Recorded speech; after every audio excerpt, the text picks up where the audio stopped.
Bayangkan betapa nanti tim pengacara yang galak-galak dari Roy Suryo akan mencecar Pak Jokowi di persidangan. Akan mencecar dengan berbagai pertanyaan yang, masalahnya, apakah Pak Jokowi berani datang di sidang? Berani nggak dia? Kalau tidak, perkaranya gugur. Maka hal yang sangat ditakuti Jokowi, manusia abnormal dari Solo itu, dia harus hadir ke pengadilan. UGM mengatakan bahwa tidak menemukan data bahwa Jokowi melegalisasi ijazahnya di UGM untuk kepentingan pejabat publik. UGM tidak punya pegangan untuk itu. Semuanya. Karena itulah dugaan kami semakin kuat bahwa memang ijazah itu diduga palsu ya. Para peneliti yang lain juga bahkan bergelar doktor, bahkan orang-orang jenius ya, satu demi satu menyampaikan hasil penelitiannya. Nah, khusus untuk saya, dari sejak awal, saya tetap sesuai dengan kompetensi, keahlian, kapabilitas saya.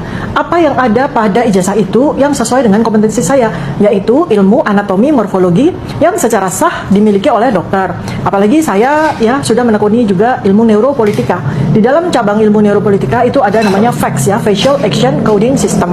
Disitulah kemudian saya sampaikan pada sidang Citizen Lawsuit yang terjadi pada bulan Februari 2026, di mana saya ditugaskan untuk menjadi ahli. Ya, di situ saya memaparkan bahwa terkait dengan foto yang ada pada ijazah Joko Widodo itu, setelah saya lakukan penelitian, pengkajian, analisis berbasis matematika Bayesian, probability Bayesian, maka foto yang ada pada ijazah itu saya bandingkan dengan foto-foto mantan Presiden Joko Widodo. Ya, walaupun namanya di ijazah itu tertera sama-sama Joko Widodo, ternyata berdasarkan perhitungan matematika, perbedaan antara foto yang ada di ijazah dengan foto yang foto-fotonya Joko Widodo itu ternyata berbeda 92,37%. Memang ijazah yang dipakai Pak Jokowi itu palsu, baru itu apa? Sorry, kalau ijazah dia itu asli, berarti ujaran kebencian itu terbukti. Ijazah itu dipalsukan oleh UGM sebelum tahun 2005. Kenapa harus dipalsukan lagi tahun 2012? Pak Jokowi sama sekali tidak mengkhawatirkan masalah ijazah palsu ini, makanya dia buat laporan polisi karena dia memang punya ijazah palsu dan itu bukti yang paling hakiki. Ngomel. Ini saya langsung ini dalam militan Pak Jokowi. Dari komentar si Tifa, saya mengatakan dengan tegas, Pak Prabowo berkhianat kepada Pak Jokowi.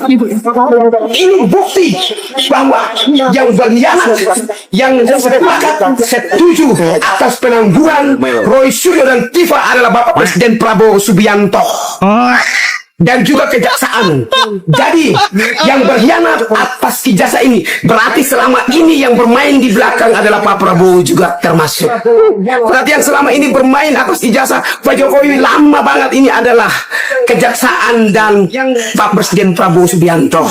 Saya mau bilang begini, Pak Presiden Prabowo itu bisa menang karena Pak Jokowi Widodo, tapi hari ini kita mendengar secara langsung bahwa. Tapi saya juga mengaturkan terima kasih ya kepada pucuk pimpinan negeri Indonesia, ya, Bapak Presiden Prabowo Subianto, aparat yang tergabung di kejaksaan, ya, mulai Kejaksaan Agung, Kejaksaan Tinggi, Kejaksaan Negeri, dan tentu saja juga aparat kepolisian yang sudah memberikan semangat, meskipun juga tentu ada beberapa drama-drama di dalamnya. Wajar, itu semua adalah sebuah perjuangan yang tidak bisa dilepaskan begitu saja.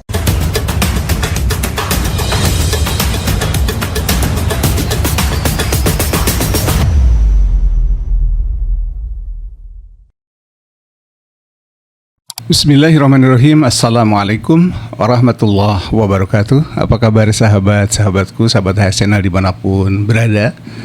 Tentu saja semoga kabarnya baik ya, dan semoga selalu dalam lindungan Allah Subhanahu wa Ta'ala, dimudahkan segala rezekinya dan dimudahkan segala urusannya, amin ya Rabbal Alamin. Sahabat HSNL, ini terkait dengan perkembangan terakhir dari kasus ijazah palsu atau dugaan ijazah palsunya Pak Jokowi yang sekarang sudah bersiap ya, sudah di depan mata untuk segera menuju ke persidangan setelah P21 itu dikeluarkan oleh kejaksaan. Dan tentu saja menurut Bapak pengacara kondang ya, Pak Hotman Paris Hutapea, juga secara kompak dengan Pak Amin Rais sebagai tokoh nasional mengatakan bahwa kurang lebih ya bahwa ini justru akan berbalik kepada Pak Jokowi sendiri ya, di mana Pak Jokowi akan menghadapi cecaran pertanyaan dari para pengacara Roy Suryo dan Dr. Tifa ini ya, yang galak-galak kata Pak Hotman tadi ya. Dan kita juga sudah tadi dicuplikan di awal video juga sudah menyaksikan bagaimana Dr. Tifa juga akan tentu tidak akan ketinggalan, akan menyampaikan beberapa pertanyaan terkait terutama ya dengan foto. Dan saya kira ya kita paham ya, bagi mereka yang masih normal penglihatannya tentu akan melihat perbedaan bagaimana foto di ijazah Pak Jokowi yang diduga ijazahnya Pak Jokowi tersebut ya dengan foto Pak Jokowi yang asli gitu ya. Sudah banyak berseliweran di media sosial tentu saja. Dan kita juga tadi menyaksikan bagaimana termul ini ya, loncat-loncat gitu ya, loncat-loncat, marah ya, ngamuk ya, bahkan melemparkan tudingan ke sana kemari termasuk kepada Bapak Presiden Prabowo yang dituding ya menurut Pritz ini ya, Pritz Alorboy ini berada di belakang kasus Roy Suryo dan Dr. Tifa ini ya. Dan ya begitulah ya termul yang satu ini, yang dulu satu kubu dengan saya dan sekarang seperti itu tingkah lakunya gitu ya. Bahkan sudah mau mendeklarasikan katanya akan mengusung Gibran melawan Pak Prabowo di 2029 ya. Semakin ngawur saja ini ya menurut saya tentu saja. Dan kita akan saksikan video lengkapnya juga nanti. Sahabat akan menyaksikan bagaimana seorang alumni UGM menyampaikan terkait dengan legalisir yang tidak pernah tercatat ada upaya legalisir dari Pak Jokowi untuk mempersiapkan pemberkasan pada pencalonannya sebagai pejabat publik. Demikian menurut alumni UGM tersebut. Apalagi kalau dilihat dari sisi akademis, ya saya paham sekali tentang ijazah karena saya sendiri adalah beberapa mungkin 10-15 tahun saya berada di dalam sebuah manajemen perguruan tinggi ya, sehingga paham apa yang terkait dengan kearsipan di sebuah perguruan tinggi, dan ini akan memberatkan pihak-pihak terkait ya untuk pembuktian jika apa yang disampaikan tadi oleh alumni UGM tersebut tidak terwujud atau tidak ada ya. Dan apalagi pada beberapa kesempatan yang lalu Dr. Tifa juga dengan penuh semangat akan menguji 709 bukti yang dimiliki oleh kepolisian, katanya begitu ya, yang mungkin akan nanti dibawa ke persidangan. Apakah Pak Jokowi ini akan kuat ya menghadiri persidangan yang mungkin akan sangat panjang ya, karena barang buktinya saja sudah 709 buah barang bukti ya, dan itu akan satu persatu katanya diuji oleh Dr. Tifa atau kubu Roy Suryo ini ya. Nah, kita akan saksikan video lengkapnya ya dari tayangan cuplikan tadi, dan tonton sampai tuntas agar tidak gagal paham, karena di situ juga ada Bang Farhan ya, Bang Farhan yang menjadi investigator kunci ya terkait dengan KKN Pak Jokowi di Ketoyan. Nah, jika persidangan itu benar-benar terjadi yang memang sebetulnya sudah di depan mata karena sudah P21 ya, maka ini akan seru dan mungkin heboh gitu ya, walaupun beberapa pihak memprediksi bahwa sepertinya Pak Jokowi tidak akan hadir katanya seperti itu. Tapi kalau beliau tidak hadir seperti apa yang disampaikan oleh Bang Hotman Paris Hutapea, maka kasus ini atau perkara ini gugur. Oke, selamat menyaksikan video lengkapnya. Dan bagi sahabat yang sudah subscribe channel ini, saya haturkan terima kasih banyak dan semoga mendapatkan balasan yang tak terhingga dari Allah Subhanahu wa Ta'ala. Amin ya rabbal alamin. Selamat menyaksikan, semoga sehat selalu. Bakal heboh politik dan peradilan Indonesia karena berkas perkara pencemaran nama baik terkait ijazah palsu dengan tersangka Roy Suryo, katanya berkasnya sudah P21, artinya sudah siap untuk dilimpahkan ke kejaksaan dan selanjutnya untuk disidangkan. Bayangkan, karena ini adalah kasus pencemaran nama baik atau rasa kebencian sebagian adalah delik aduan, maka pelapornya yaitu Jokowi harus duduk sebagai saksi korban. Bayangkan betapa nanti tim pengacara yang galak-galak dari Roy Suryo akan mencecar Pak Jokowi di persidangan, akan mencecar dengan berbagai pertanyaan yang masalahnya apakah Pak Jokowi berani datang di sidang? Berani nggak dia? Kalau tidak, perkaranya gugur. Maka hal yang sangat ditakuti Jokowi, manusia abnormal dari Solo itu, dia harus hadir ke pengadilan.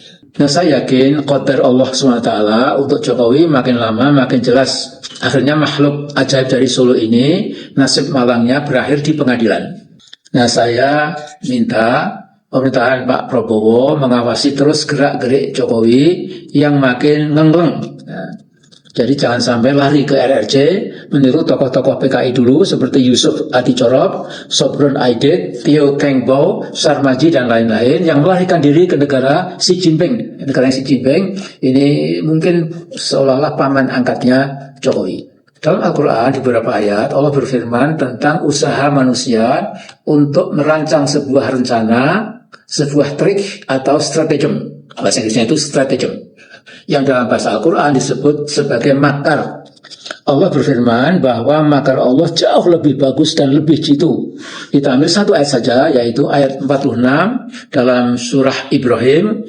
Bunyi ayatnya itu adalah wa qad makaru makrahum wa indallahi makruhum wa in kana makruhum litazula minhul jibal. Artinya, mereka manusia membuat makar, tapi makar mereka ada dalam genggaman Allah. Walaupun makar mereka dimaksudkan untuk melenyapkan beberapa gunung.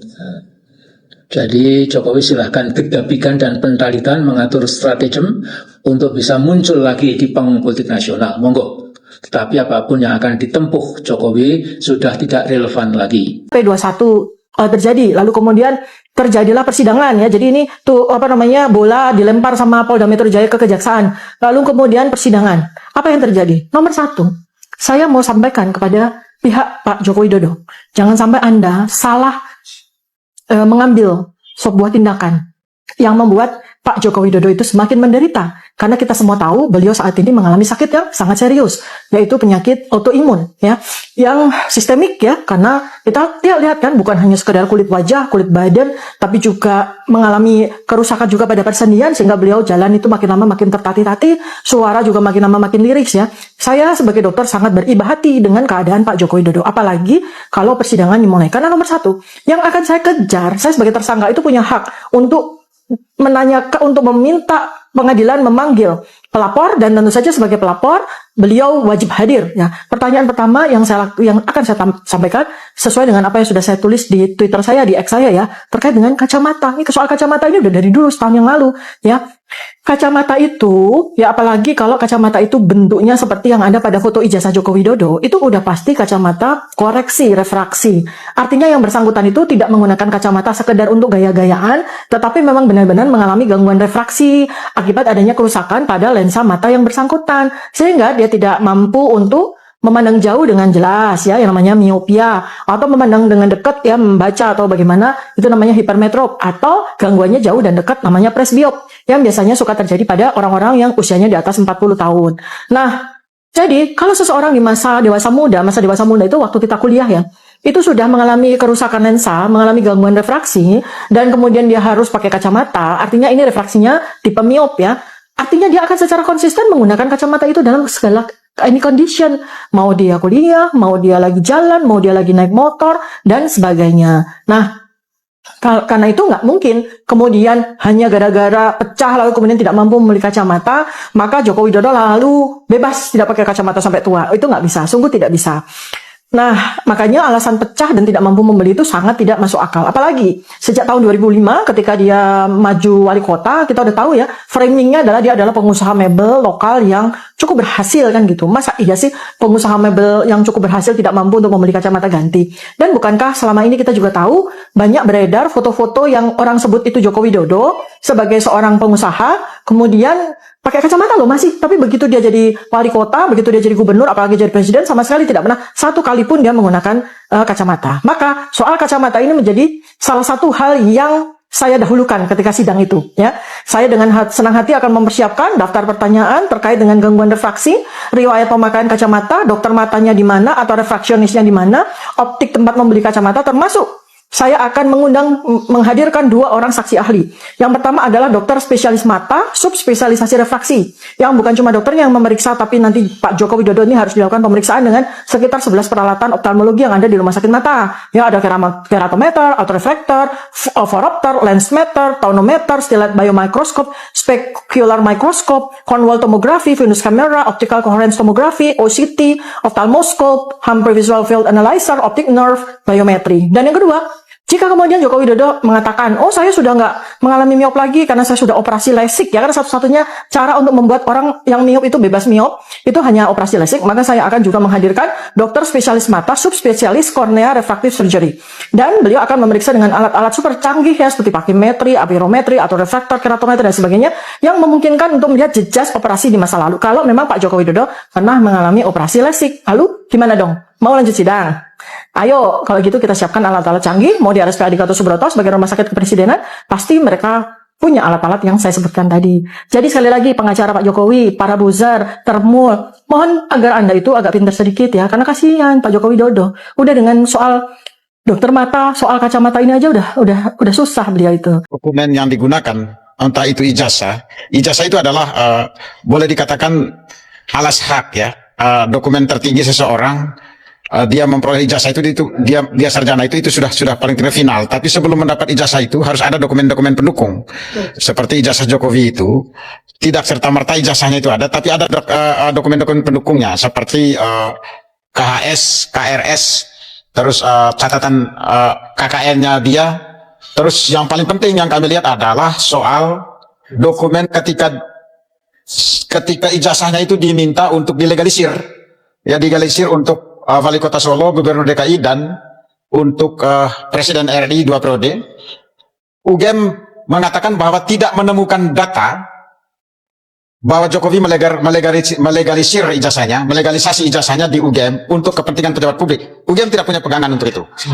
Semuanya. Karena itulah dugaan kami semakin kuat bahwa memang ijazah itu diduga palsu ya. Diduga palsu karena UGM tidak memegang itu, dan memang di data legalisirnya itu, ijazah yang dilegalisir itu yang kami peroleh dari KPU ya, KPU DKI ya, dan KPU pusat, itu tidak ada tempusnya, tidak ada tanggal dan tahunnya ya di situ. Jadi semakin kuat, semakin membenarkan bahwa memang UGM tidak menemukan. Karena saya sendiri sebagai alumnus UGM, saya melegalisasi ijazah saya S1 S2, saya S1 S2 di UGM untuk kepentingan saya sebagai dosen dan sebagai advokat. Itu pasti ada tanggalnya, ada bulannya, ada tahunnya, dan siapa yang menandatangani. Dan saya tanya juga semua teman-teman angkatan alumnus UGM, alumni UGM, bahwa mereka ketika melegalisasi ijazahnya itu pasti ada tempusnya, ada waktunya. Tapi aneh, ijazah Jokowi ini dilegalisasi untuk kepentingan publik, untuk kepentingan sebagai abdi negara ya, sebagai wewenang tertinggi, sebagai pelaksanaan dari trias politika, yaitu eksekutif, kepala eksekutif presiden. Legalisasi ijazahnya tidak ada tempusnya, tidak ada tanggalnya, tidak ada bulannya, dan tidak ada tahunnya. Nah, ini semakin menguatkan dugaan bahwa memang ijazah beliau ini palsu.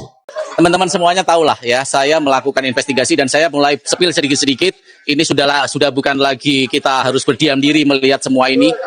Saya orang yang melakukan investigasi secara langsung ke Ketoyan, dan saya orang yang tahu sekali ya prosedur KKN-nya seperti apa. Jadi mari kita nanti ketemu di pengadilan dan kita buktikan ya. Pak Jokowi saya harap sesuai dengan apa yang pernah dia nyatakan bahwa dia akan hadir di persidangan. Kita tunggu aja. Ya, kita tunggu aja. Kita menghargai prosedur hukum di Indonesia, dan saya harap Pak Jokowi juga seperti juga itu ya. Jangan nanti ada alasan kemana-mana. Ya, kalau kubu kami sudah siap, silakan untuk kalau memang sesuai prosedur hukum akan dimasukkan ke persidangan. Semoga Pak Jokowi juga bisa melakukan sebagai seorang mantan presiden bersikap negarawan selama ini ya. Karena selama ini yang tidak korporatif juga kita bisa lihat. Dan sekali lagi saya katakan bahwa kasus ini sebenarnya sangat simpel kalau mau dilakukan sesuai dengan objektivitas hukum. Dan mari kita bertemu nanti di pengadilan.